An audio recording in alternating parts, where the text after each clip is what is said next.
علیکم، آپ دیکھ رہے ہیں کی نیوز ایچ ڈی۔ میں ہوں حارث علی شاہ گیلانی۔ چلتے ہیں آج کی اہم خبروں کی طرف۔ رخ کریں گے ٹنڈو آدم کا، جہاں سے رپورٹ کر رہے ہیں ہمارے district bureau chief Waseem Khan.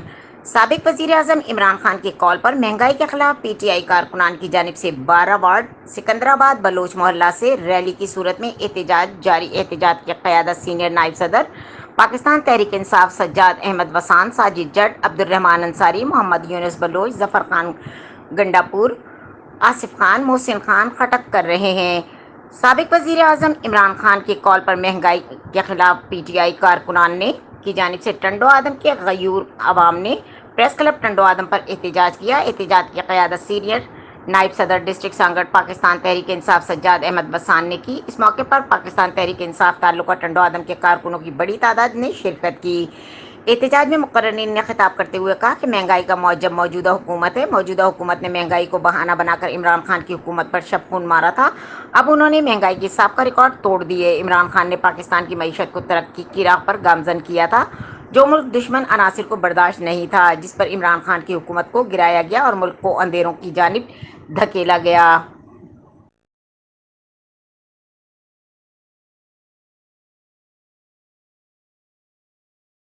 ہمارے قابل احترام محترم جہاں فاروق علی خان صاحب اور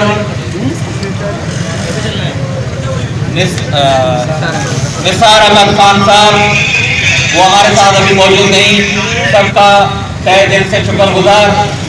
پاکستان تحریک انصاف کا موقف آپ کو پتا ہے کہ امپورٹڈ حکومت نامنظور، تو ہم آج عمران خان کی کال میں یہاں پہ سارے دوست جو بھی پی ٹی آئی کے ورکرز ہیں، کارکنان ہیں اور چاہنے والے ہیں اور سپورٹرز ہیں، چھوٹے بچے ہیں، جو بھی آج نکلے ہیں وہ عمران خان کے لیے نکلے ہیں۔ اور عمران خان پاکستان کی نمائندگی نہیں کر رہا بلکہ پوری دنیا کی نمائندگی کر رہا ہے۔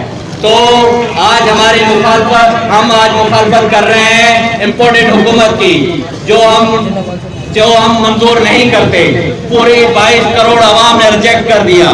وہ ثابت کیا تھا 27 مارچ کو اسلام آباد پریڈ گراؤنڈ میں، وہ ثابت کر کے دکھایا تھا اور امریکہ کو پتہ چل گیا تھا۔ مزید خبروں اور اپڈیٹس کے لیے ہمارے ساتھ رہیے گا، تب تک کے لیے اپنا خیال رکھیے گا۔ اللہ حافظ۔